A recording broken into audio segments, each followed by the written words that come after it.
Setiap tahun kampus-kampus di seluruh Indonesia ngelepasin ratusan ribu lulusan baru. Di hari wisuda suasananya meriah banget. Toga dipakai, senyum dipasang, foto bareng keluarga, tangan pegang ijazah. Buat banyak orang itu adalah puncak perjuangan setelah bertahun-tahun kuliah. Dan di kepala mereka ada harapan besar. Setelah ini gua bakal kerja di perusahaan bagus, sesuai jurusan, gaji stabil, hidup lebih mapan. Seolah-olah begitu keluar dari gerbang kampus, dunia kerja langsung nungguin dengan tangan terbuka. Tapi kenyataannya jarang seindah itu. Nah, di video kali ini gua bakal bahas fenomena ini dari berbagai sisi. Buat tahu keseluruhannya semuanya ada gua jelasin di video kali ini. So, tonton videonya sampai habis.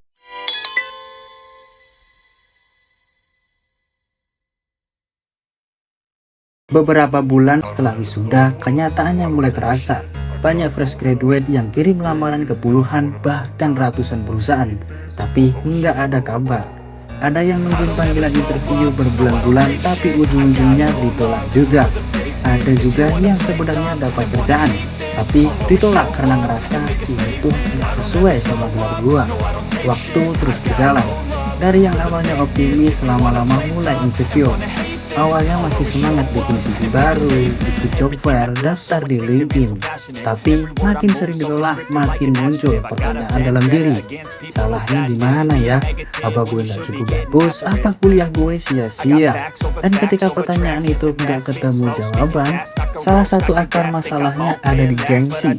Banyak sarjana baru yang gengsi buat mulai dari bawah. Mereka mikir, masa iya kuliah 4 tahun, keluar duit ratusan juta, ujung-ujungnya kerja di posisi entry level yang gajinya UMR. Padahal semua orang sukses pasti pernah mulai dari bawah. Kerjaan kecil yang kelihatannya remeh seringkali justru jadi pintu masuk buat peluang lebih besar. Tapi karena gengsi, banyak fresh graduate lebih milih nunggu kesempatan sempurna. Sayangnya kesempatan itu jarang datang kalau kita nggak gerak dulu. Akhirnya mereka pun keburu stuck. Ada juga masalah ekspektasi berlebihan. Banyak lulusan baru ngerasa udah pantes dapat kerjaan bagus karena IPK tinggi, aktif organisasi, atau punya banyak sertifikat. Tapi dunia kerja teori nggak selalu sejalan sama realita. Ada yang namanya Dunning-Kruger effect. Orang yang sebenarnya masih kurang justru sering ngerasa udah cukup. Begitu ketemu standar industri, mereka kaget. Skill yang dianggap mumpuni ternyata masih jauh. Kalau nggak siap mental, mereka bisa ngalamin cognitive dissonance. Perasaan bentrok antara keyakinan dan kenyataan. Dalam hati mereka percaya gua kompeten, tapi dunia kerja bilang sebaliknya. Dan kalau nggak bisa nerima realita, biasanya muncul sikap defensif, nyalahin HRD yang terlalu ribet, nyalahin sistem pendidikan, atau bilang kerjaan itu nggak level buat gua. Belum cukup sampai di situ, tekanan dari sekitar bikin masalah makin berat. Di Indonesia, stigma pengangguran itu gede banget. Kalau ada sarjana nganggur, masyarakat langsung ngecap gagal. Pertanyaan kayak kamu sekarang jadi mana? Bisa jadi mimpi buruk buat fresh graduate. Kadang keluarga juga bukannya jadi support system, malah nambah tekanan. Ada orang tua yang tiap hari ngebandingin anaknya sama saudara ataupun tetangga. Adikmu udah kerja di bank, masa kamu masih nganggur? Kalimat sederhana kayak gitu bisa nusuk banget, bikin mental jadi drop. Di sisi lain ada juga keluarga yang terlalu protektif. Karena sayang anaknya dikasih ruang buat santai dulu. Tapi efeknya fresh graduate jadi terlalu nyaman, gak ngerasa urgent buat cari kerja. Akhirnya mereka jadi boomerang kids, anak yang udah lulus tapi balik lagi ke rumah orang tua dan susah untuk jadi mandiri.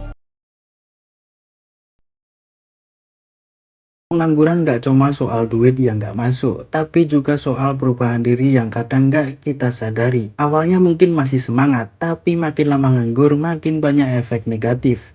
Rasa percaya diri hilang, malu ketemu orang, minder tiap lihat temen update karir di sosmed, mulai menarik diri dari lingkungan.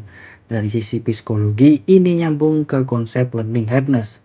Ketika semua udah dicoba berulang kali dan gagal terus, lama-lama otak mulai percaya, percuma usaha hasilnya bakal sama-sama juga. Akhirnya orang berhenti untuk nyoba. Ada juga yang alami identity disruption, krisis jati diri. Mereka bukan lagi mahasiswa, tapi juga bukan pekerja. Ada di fase tanggung, kayak nggak punya tempat. Dan itu bikin banyak fresh graduate overthinking, bahkan jadi depresi. Masalah ini makin parah karena budaya kita masih kuat ngaitin harga diri sama pekerjaan. Kalau kerja di perusahaan besar, orang tua bakal bangga. Kalau belum kerja, langsung dianggap gagal. Padahal perjalanan tiap orang berbeda. Sosial media juga bikin luka makin dalam. Karena orang lebih sering nunjukin kesuksesan daripada proses jatuh bangunnya. Fresh graduate yang lagi struggling jadi mikir kenapa dia bisa cepet sukses sementara gua gini-gini aja. Padahal bisa aja kesuksesan itu hasil dari proses panjang yang nggak pernah kelihatan. Yang sering dilupain adalah semua orang punya jalannya masing-masing. Kesempatan nggak selalu datang dalam bentuk yang kita bayangin. Kadang harus mulai dari nol. Nurunin ekspektasi baru bisa naik pelan-pelan. Dunia kerja nggak peduli sama gelar lu. Yang dicari itu skill, pengalaman, attitude, dan kemampuan buat belajar cepat. Banyak orang sukses yang justru nggak kerja sesuai jurusan. Ada yang kuliah hukum tapi akhirnya sukses di dunia bisnis. Ada yang kuliah teknik tapi malah jadi konten kreator besar. Artinya gelar itu bukan penentu mutlak. Yang penting lo punya keberanian buat mulai meskipun kecil. Jadi kalau lo fresh graduate dan sekarang lagi struggling, ingat satu hal.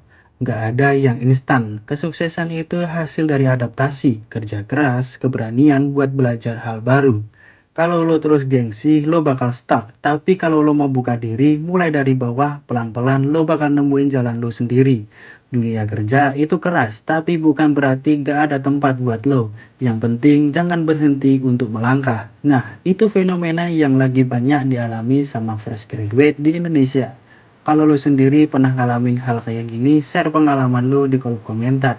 Biar orang lain tahu mereka nggak sendirian. Terima kasih udah nonton, sampai ketemu di video selanjutnya.